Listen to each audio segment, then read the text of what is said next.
ये आकाशवाणी दिल्ली है। लीजिए सुनिए माननीय प्रधानमंत्री श्री नरेंद्र मोदी के मन की बात का संस्कृत अनुवाद। मम प्रियाः देशवासिनः नमस्कारः। ऑगस्ट मासेऽस्मिन् भवतां सर्वेषां पत्रैः सन्देशैः मङ्गलकामना पत्रकैः च मदीयः कार्यालयः त्रिवार्णिकः विहितः। कदाचिदेव अहम् एतादृशं पत्रं प्राप्तवान् यस्मिन् त्रिवार्णिकः ध्वजः न भवेत्। आहोस्वित् त्रिवार्णिकध्वजेन स्वाधीनतया च सम्बद्धं वृत्तं न स्यात्। बालाः युवसखायस्तु अमृत महोत्सवम् अभिलक्ष्य अतितरां सुन्दराणि चित्राणि कलाकृतीः चापि विनिर्मीय प्रेषितवन्तः। स्वाधीनतायाः मासेऽस्मिन् अस्मदीये सम्पूर्णेऽपि देशे प्रतिनगरं प्रतिग्रामम् अमृत महोत्सवस्य अमृतधारा प्रवहति। अमृत महोत्सवस्य स्वतन्त्रता दिवसस्य च विशेषावसरे वयं देशस्य सामूहिक शक्तिं दृष्टवन्तः। विशिष्टचेतना अस्माभिः अनुभूताः। एतावान् बृहद्देशः, एतावत्यः विविधताः, परं यदा विषयः तिरंगा इति त्रिवार्णिकध्वजस्य उत्तोलनस्य समुपस्थितः तदा प्रत्येकं समानभावनया अनुरक्तः दृष्टः। त्रिवार्णिकस्य गौरवस्य आद्य प्रहरी रूपेण जनाः स्वयं समक्षम् आगताः। वयं स्वच्छताभियाने सूच्यौषधाभियाने अपि देशस्य भावं दृष्टवन्तः आस्म। अमृत महोत्सवे पुनरपि देशभक्तेः तादृशम् एव उत्कृष्टं भावं पश्यन्तः स्मः। अस्माकं वीरैः सैन्यभटैः उत्तुङ्गगिरिशिखरेषु, देशस्य सीमाक्षेत्रेषु अथ च समुद्रस्य मध्यभागे अपि त्रिवार्णिकध्वजः उत्तोलितः। जनैः त्रिवार्णिकाभियानाय विभिन्नाः अभिनवविचाराः समक्षं प्रस्तुताः। यथा युवसहयोगिना कृष्णनील अनिल महोदयेन। अनिल महोदयः एकः प्रहेलिका कलाकारः अस्ति, अथ तेन निश्चित समये मोज़ेक् कलाकृतिवर्गे सुन्दरी त्रिवार्णिकध्वजकला निर्मिता। कर्णाटकस्य कोलारे जनैः 30,600 फीट परिमितं, दीर्घं 5,200 फीट परिमितं च विस्तृतं त्रिवार्णिकध्वजं गृहीत्वा अद्भुतं दृश्यं प्रस्तुतम्। असमराज्ये प्रशासनिककर्मिभिः दिघाली पुखुरी योद्धृ स्मारके त्रिवार्णिकस्य उत्तोलनाय स्वहस्तैः 20 फीट परिमितः त्रिवार्णिकः ध्वजः निर्मितः। एवं प्रकारेण एव इन्दोरनगरे लोकाः मानव श्रृङ्खलया भारतस्य मानचित्रं निर्मितवन्तः। चण्डीगढे युवभिः विशालः मानव त्रिवार्णिकः निर्मितः।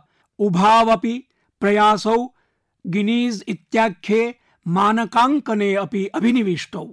एतन्मध्ये हिमाचल प्रदेशस्य गंगोट पंचसभायाः किञ्चन अत्यन्तं प्रेरणाप्रदम् उदाहरणमपि दृष्टिङ्गतम्। अत्र पञ्चायतने स्वातन्त्र्य दिवस कार्यक्रमे प्रवासी श्रमिकाणां बालानां मुख्यातिथिरूपेण सहभागिता कारिता। सखायः अमृत महोत्सवस्य एते वर्णाः न केवलं भारते अपितु विश्वे अन्यदेशेषु अपि दृष्टाः। बोत्स्वाना देशे तत्र वास्तव्येन स्थानीयेन गायकेन भारतीय स्वातन्त्र्यस्य 75 वर्षाणि आमानयितुं देशभक्ति संवलितानि 75 गीतानि अभिगीतानि। अत्र एतदपि वैशिष्ट्यम् आसीत् यत् इमानि 75 गीतानि हिंदी, पंजाबी, गुजराती, बांग्ला, असमिया, तमिल, तेलुगु, कन्नड भाषाः समेत्य संस्कृत सदृशीषु भाषासु आसन्। एवम् एव नामीबिया देशे भारत नामीबिया देशयोः सांस्कृतिक पारंपरिक संबंधान् ख्यापयन्ती विशेष प्रैषमुद्रा प्रसारिता। सखायः अहम् इतोपि एकं प्रसन्नता विषयं वक्तुम् इच्छामि। कतिपय दिनानि पूर्वम् एव भारत प्रशासनस्य सूचना प्रसारण मन्त्रालयस्य कार्यक्रमे सहभागितायाः अवसरं प्राप्तवान्। तत्र ते स्वराज इत्याख्यस्य दूरदर्शन धारावाहिकस्य प्रदर्शनम् आयोजितवन्तः। स्वराज भारतस्य स्वतन्त्रता संग्रामस्य गाथा एतस्य आद्य प्रदर्शने गन्तुम् अवसरः लब्धः। एषः स्वतन्त्रतान्दोलने कृतसहभागिनाम् अश्रुतानां नायक नायिकानां कृतप्रयासानां प्रदर्शनस्य विशेषरूपेण देशस्य युवसन्ततीनां पुरतः परिचितेः कश्चन उत्तमः पदक्षेपः अस्ति। दूरदर्शने प्रत्येकं रविवासरे रात्रौ 9:00 एतस्य धारावाहिकस्य प्रसारणं भविता। अथ च तत्र अहं ज्ञापितः यद् एतस्य प्रसारणं 75 सप्ताहान् यावत् भविष्यति। मम आग्रहः अस्ति यद् भवन्तः समयं परिकल्प्य एतं कार्यक्रमं स्वयमपि पश्यन्तु अथ स्वगृहस्थान् बालान् अपि अवश्यं दर्शयन्तु। विद्यालय महाविद्यालय संबद्धाः जनाः तु एतस्य रेकॉर्डिंग इति प्रत्यङ्कनं कृत्वा सोमवासरे यदा विद्यालयाः महाविद्यालयाः च उद्घाटिता भवन्ति तदा विशेष कार्यक्रमस्य रचनामपि कर्तुं शक्नुवन्ति, येन स्वातन्त्र्यजन्मनः एतान् महानायकान् प्रति अस्माकं देशे काचित् अभिनवा जागरूकता उत्पद्येत। स्वतन्त्रतायाः अमृत महोत्सवः अग्रिम वर्षं यावत् अर्थात् 23-उत्तर-2000 वर्षस्य ऑगस्ट मासं यावत् प्रवर्तिता। देशाय स्वातन्त्र्यवीरेभ्यः यत् लेखनं यदायोजनादिकं वयं कुर्वन्तः स्म तत् सर्वमपि अस्माभिः सततं वर्धापनीयम्। मम प्रियाः देशवासिनः, अस्माकं पूर्वजानां ज्ञानं, दूरदृष्टिः, एकात्मचिन्तनं च अद्यापि कियत् महत्वपूर्णम् अस्ति। यदा तस्य चिन्तनस्य आन्तं चिन्तयामः तदा आश्चर्यभरिताः वयं भवामः। अधुनावलोकयन्तु, सहस्रशः वर्षाणि यावत् प्राचीनः अस्माकिनः ऋग्वेदे प्रतिपादितम् अस्ति। ओमानमापो मानुषीः अमृक्तं धाततोकाय तनयाय शम्योः यूयं हिष्ठाभिषजो मातृतमा विश्वस्य स्थातुः जगतो जनित्रीः। अर्थात हे जल, भवत् मानवतायाः परममित्रं, भवत् जीवनदायकं, भवतः एव अन्नम् उत्पद्यते, अथ भवतः कारणेन एव अस्माकं सन्ततीनां हितं भवति। अस्मभ्यं सुरक्षा प्रदात्री भवद् एव, अथ च सर्वस्मात् अहितात् दूरं स्थापयति। भवत् सर्वात्मा औषधिः अस्ति, भवद् एव एतस्य ब्रह्माण्डस्य पालकम् अस्ति। विचारयन्तु, अस्माकं संस्कृतौ सहस्रशः वर्षाणि पूर्वं जलसंरक्षणस्य च महत्त्वं बोधितम् अस्ति। यदा एतद् ज्ञानं वयम् अद्यतने संदर्भे पश्यामः तदा अस्माकं रोमाञ्चः भवति। परम् एतद् एव ज्ञानं देशः यदा स्वसामर्थ्यरूपेण स्वीकरोति तदा तदीय शक्तिः अनेकगुणिता वृद्धा भवति। भवतां स्मरणे स्यात् मन की बात इत्येतस्मिन् एव कार्यक्रमे चतुर्मासपूर्वं मया अमृत सरोवर विषये कथितम्।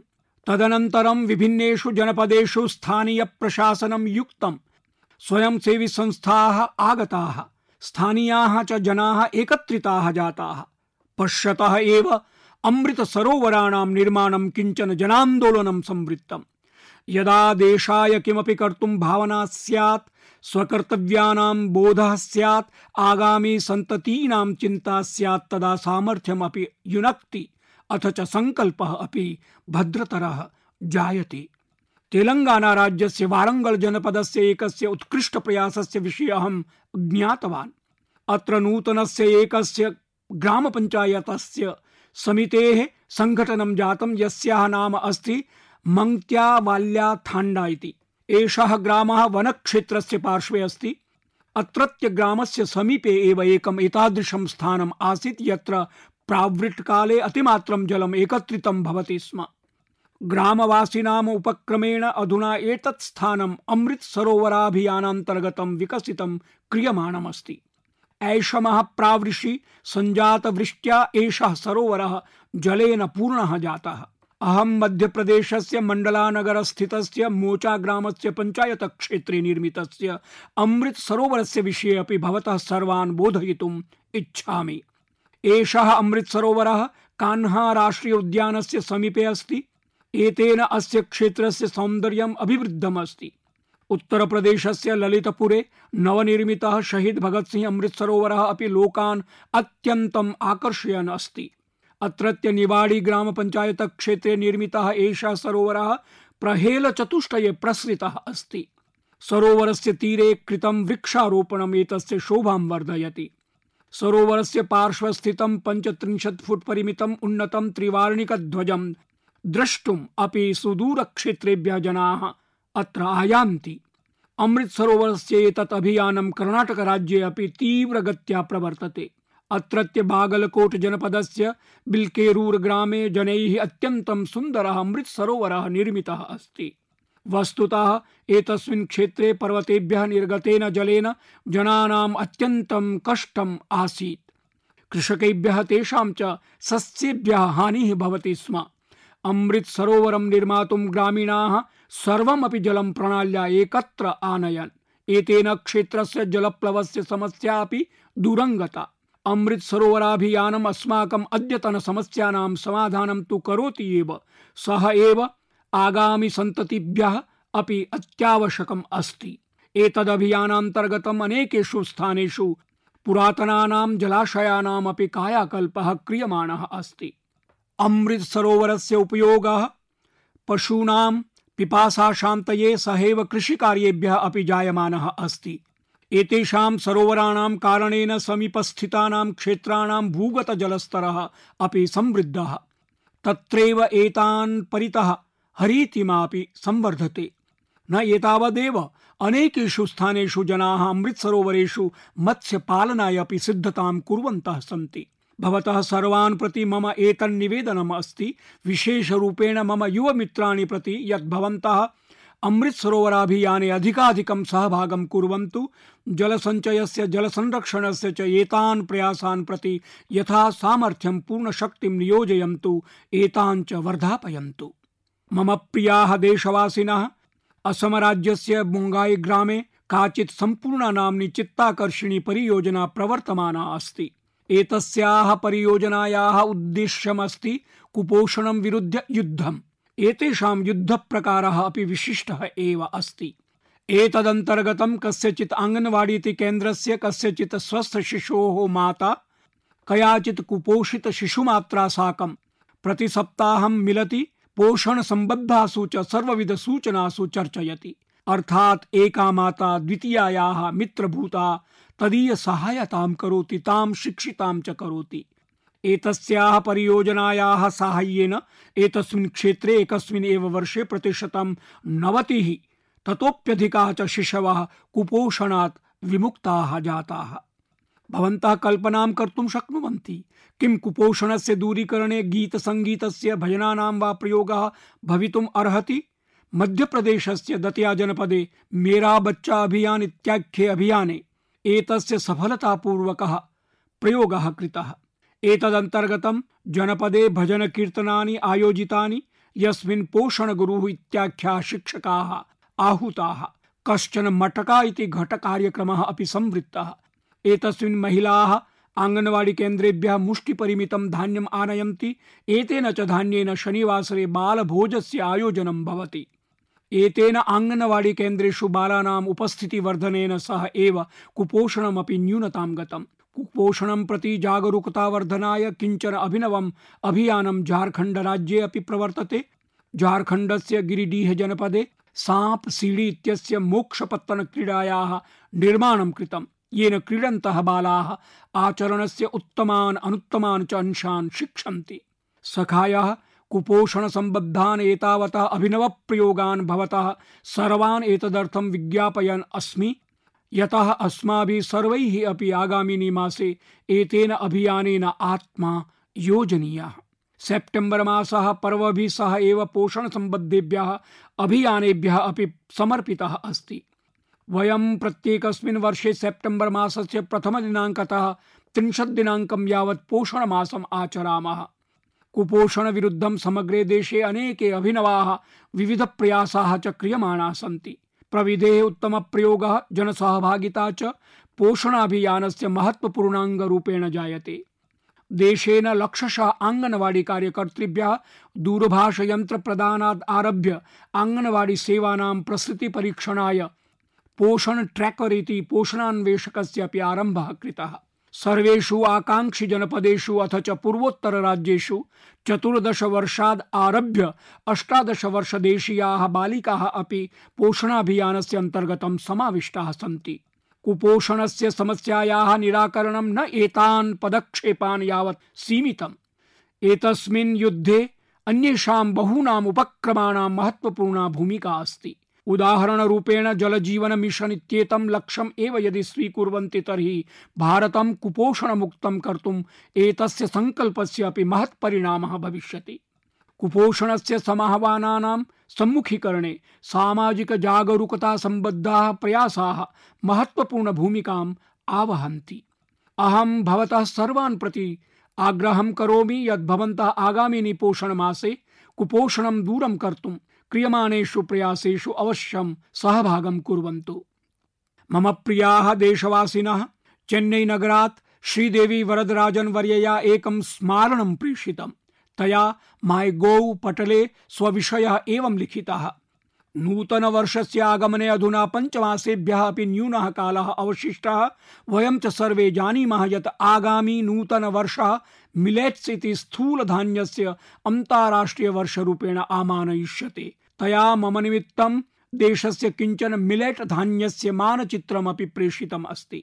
सहैव पृष्टम् अस्ति: अपि भवान् मन की बात कार्यक्रमस्य आगामिन्यां शृङ्खलायाम् एतस्मिन् विषये चर्चां कर्तुं शक्नोति। स्वदेशवासिनाम् एतादृशम् उत्साहं दृष्ट्वा अहम् अमन्दम् आनन्दम् अनुभवामि। भवतां स्मृतिपथे स्यात् यत् संयुक्तराष्ट्रेण एकं प्रस्तावम् उपस्थाप्य आगामि वर्षं मिलेट्स् धान्यस्य अन्ताराष्ट्रियवर्षत्वेन उद्घोषितम्। एतद् ज्ञात्वापि भवन्तः अतिप्रसन्नाः भविष्यन्ति यत् भारतस्य एतेन प्रस्तावेन अधुनावधि 70 देशानां समर्थनम् अवाप्तम्। अद्यत्वे समग्रे विश्वस्मिन् अस्यैव स्थूलान्नस्य मिलेट्स् इति नीलसस्यस्य महत्त्वं वर्धमानं वर्तते। सखायः, यदा अहं स्थूलान्नस्य विषये वदामि तदा मया कृतस्य प्रयत्नस्य विषये अपि अद्य भवद्भिः सह चर्चयामि। गतेभ्यः केभ्यश्चित् कालेभ्यः भारते यदा केचन वैदेशिका अतिथयः राष्ट्राध्यक्षाः वा भारतं प्रति आयान्ति तदा मम अयं प्रयत्नः भवति यत् भोजने भारतीयेन नीलसस्येन तन्नाम स्थूलान्नेन विनिर्मितान् पदार्थान् निर्मापयेयम्।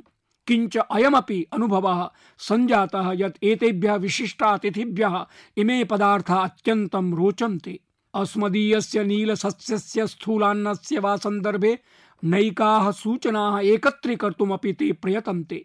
नीलसस्यानि स्थूलान्नानि वा प्राचीनात् कालादेव अस्माकं कृषेः, संस्कृतेः, सभ्यतायाः च भागभूतानि सन्ति।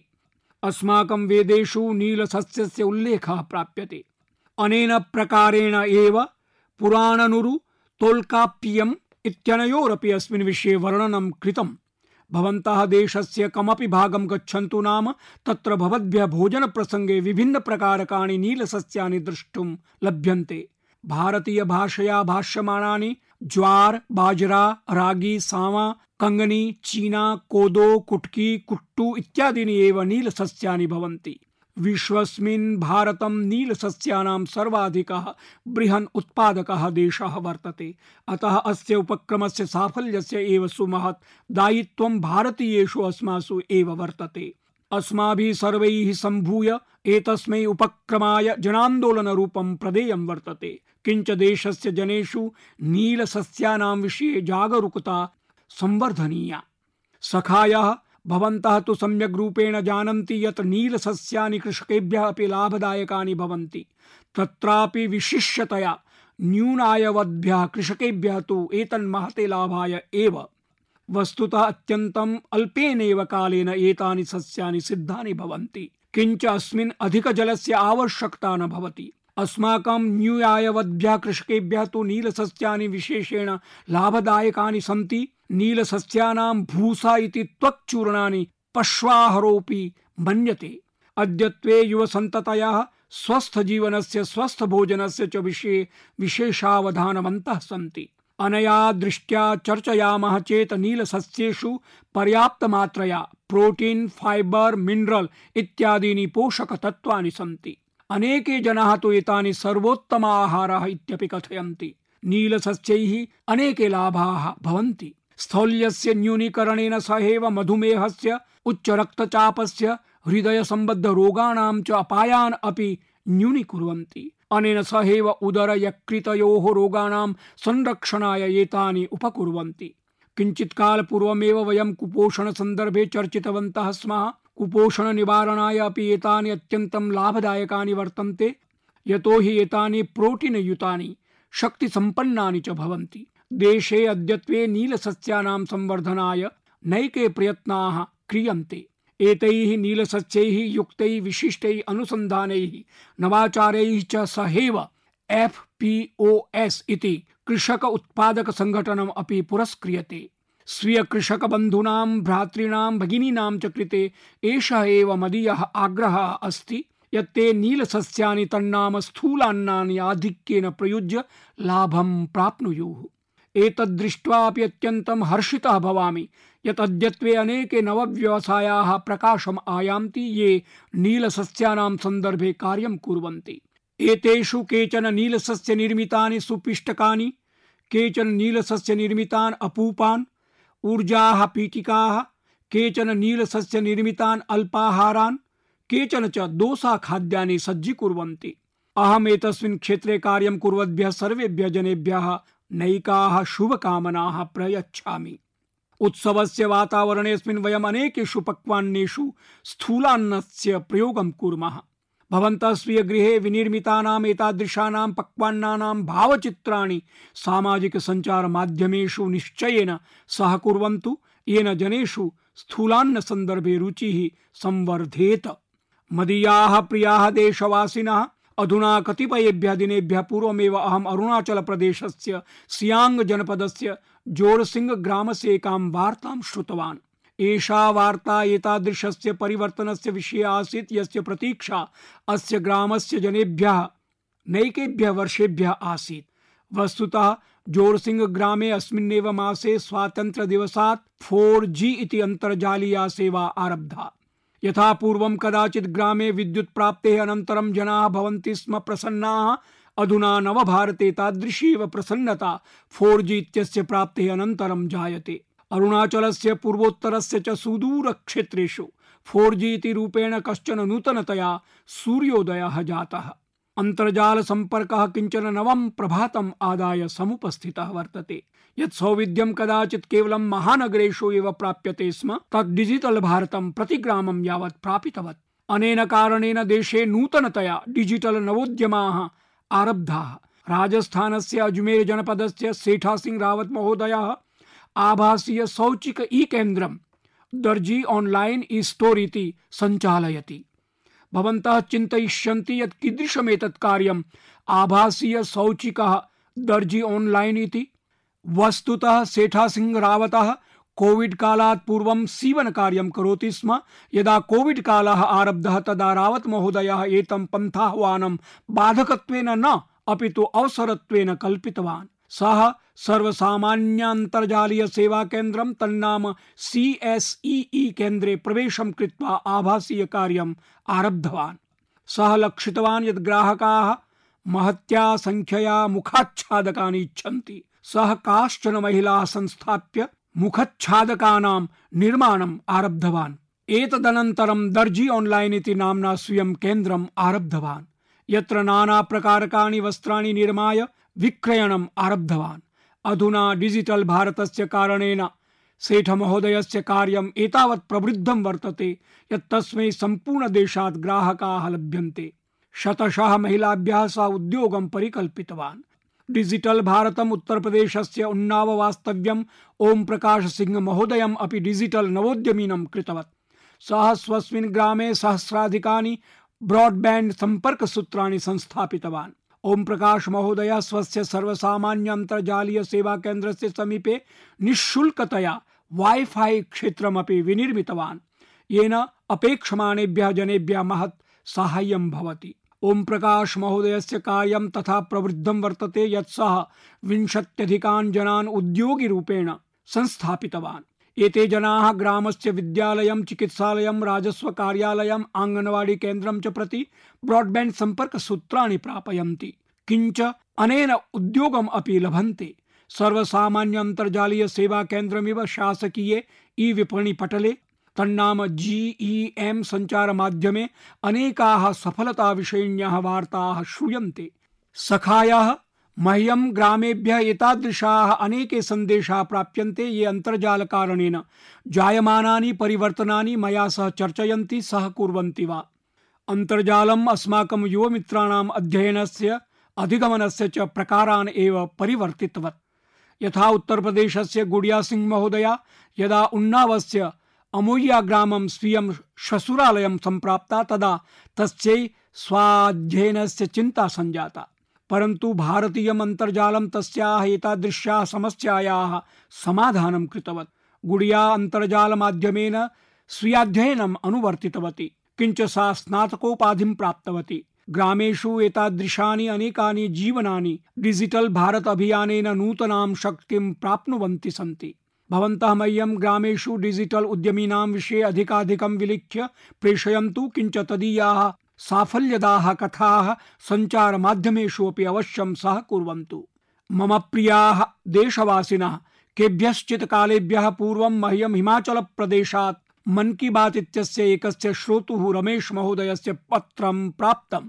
रमेश महोदयः स्वीये पत्रे पर्वतानां वैशिष्ट्यानि वर्णितवान्। सः लिखितवान् यत् पर्वतेषु वासस्थलानि सुदूरे भवन्तु नाम परं जनानां हृदयानि परस्परं सामीप्यं भजन्ते। वस्तुतः पर्वतेषु निवसद्भ्यः जनेभ्यः वयं बहु किमपि अधिगन्तुं शक्नुमः।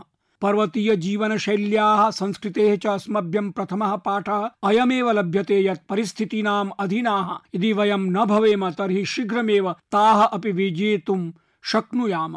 किञ्च अन्यत् एतदेव यत् वयं कथं स्थानीयैः संसाधनैः आत्मनिर्भराः भवितुं शक्नुमः। प्रथमं पाठं यम् अहम् उक्तवान् तस्य सुन्दरं किञ्चन चित्रम् एतेषु दिनेषु स्फीति क्षेत्रे द्रष्टुं लभ्यते। स्फीति किञ्चन जनजातीयं क्षेत्रं वर्तते। अत्र एतेषु दिनेषु हरेणु उत्पाटनस्य कार्यं प्रचलति। पर्वतीय कृषि क्षेत्रेषु एतत् परिश्रमपूर्णम् अत्यन्तं कठिनं कार्यं भवति, परन्तु अत्र ग्रामीणाः महिलाः एकत्रीभूय सदैव सम्मिल्य परस्परं कृषिक्षेत्रेभ्यः हरेणु उत्पाटन कार्यं कुर्वन्ति।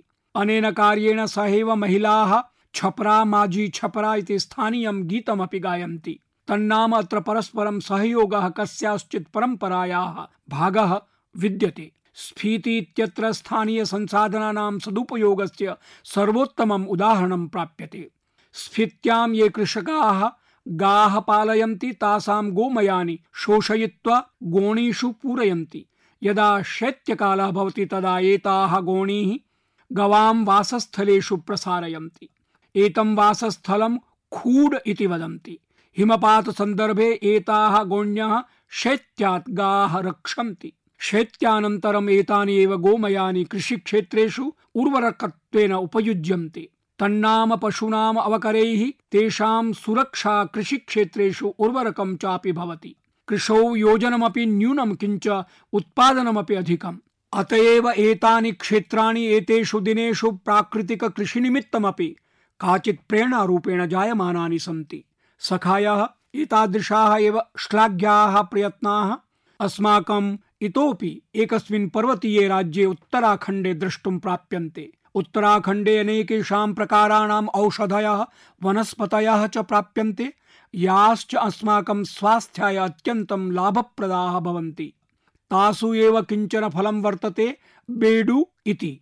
एतत् हिमालये फिग् इति नाम्ना अपि ज्ञायते। एतस्मिन् फले खनिः पोषक तत्वानि च पर्याप्ततया प्राप्यन्ते।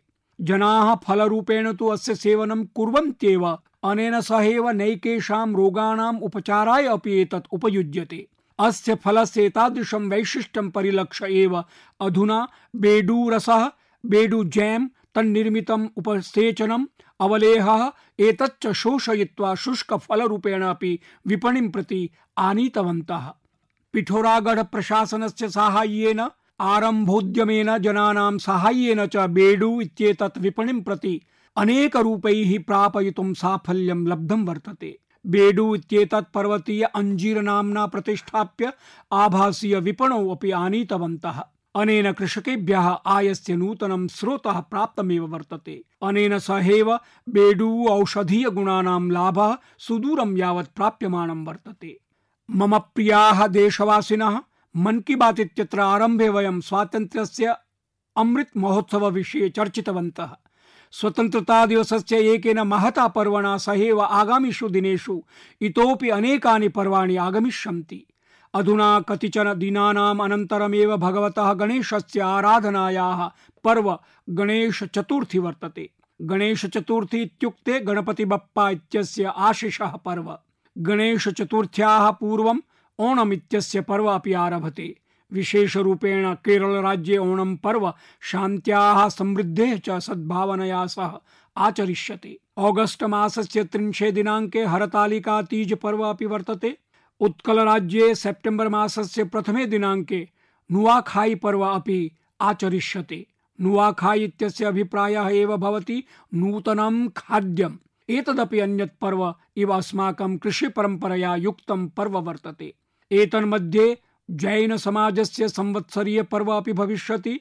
अस्माकं एतानि सर्वाणि पर्वाणि सांस्कृतिक समृद्धेः जीवन्ततायाः च पर्यायरूपेण वर्तन्ते।